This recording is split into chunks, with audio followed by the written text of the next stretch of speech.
pocketbooks. Catherine, to Ashley's point, quantify what the actual impact is here. For people saying, look, the market bounced back, no tariffs were put into place, Trump got what he wanted, all's well, we'll do this again in 30 days. Is that kind of the reality from an economic perspective?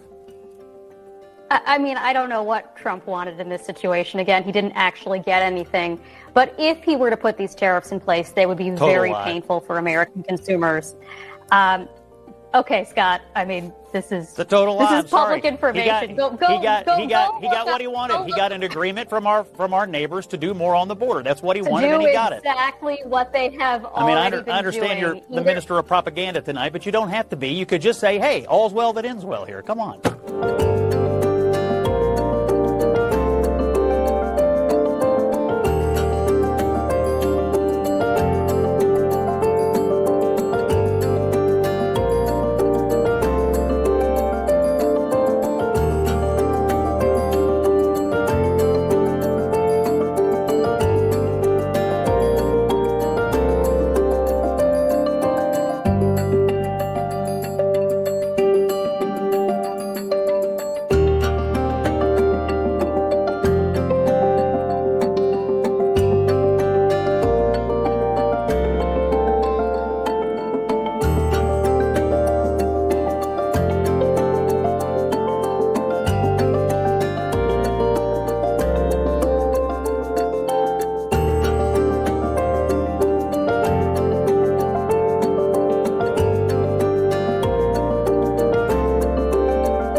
Go to Mick Mulvaney, his former White House Chief of Staff. Good to see you, Mick.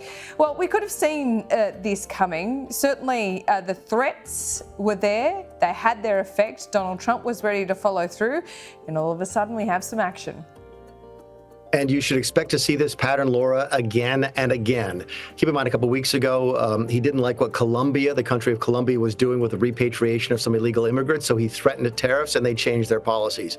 Here you've got a situation where both Canada and Mexico have changed their policies, not very dramatically, but in an important way regarding the two things that were driving the conversation. Number one, illegal immigration, and number two, the flow of illegal drugs into the United States. So, yeah, it was a rocky ride. We had a dip in our markets here early on Monday morning, but things sort of stabilized in the afternoon. This is the model you should see. Donald Trump is not going to be afraid to threaten tariffs and to actually put on tariffs, and he'll wait and see if it does help him in his negotiating posture. Yep.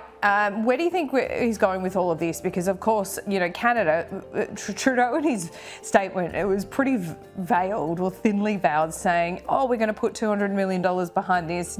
I mean, whether they spend it or not is a whole other thing. And saying, we're going to send troops to the border as we already have there. So basically, he's just, highlighting things that he's already done. And then there's a few other, frilly things on the side.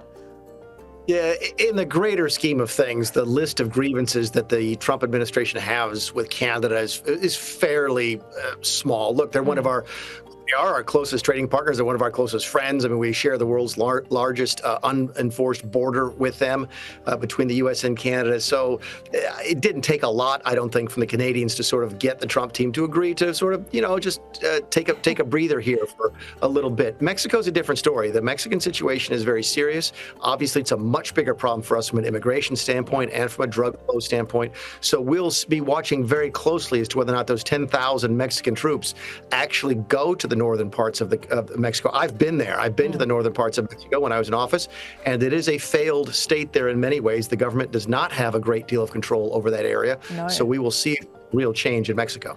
Yeah, even the Mexican cartels were, threatening some of the lower down drug dealers about fentanyl months and months ago, because essentially it's killing their customer base, if you want to put it so crudely, about what the fentanyl crisis is doing in the United States. But of course, right around the world, it's not the fentanyl crisis that people are worried about immediately. They're worried about what this is doing to world trade, economies and markets. You were in the White House when Trump was 1.0, his first version.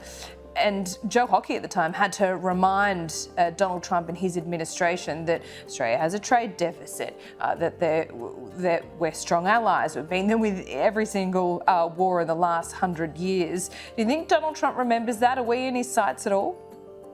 Well, everybody's in his sights, but I think Joe Hockey was correct to sort of look at it through two different perspectives. Number one, what is the trade balance? You do have a trade deficit with us, which Trump will consider to be a good thing.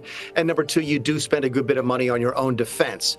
You measure that against countries, for example, like Germany. We have a tremendous trade deficit with them, and they don't spend very much money on their own defense. So on that spectrum, I certainly think that Australia's in a much better position because of many of the decisions it's made domestically. That being said, you can never predict Donald Trump, and if he decides to want to slap tariffs on something, we may be talking about that at some point in the future. Yeah, we will. Mick Mulvaney, always good to talk to you. We'll see you soon.